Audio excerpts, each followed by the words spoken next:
Nervous. Okay, don't feel nervous, ha? Are you now ready for your question?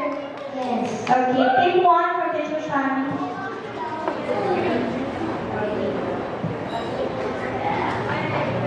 For your question, you used to be a part of the top 10, but this quarter, your grades got lower. What would you resolve to do and why? Again, you used to be a part of the top 10. But for this quarter, your grades got lower. What would you do to resolve to do and why? I will study hard so I will be top 10 again.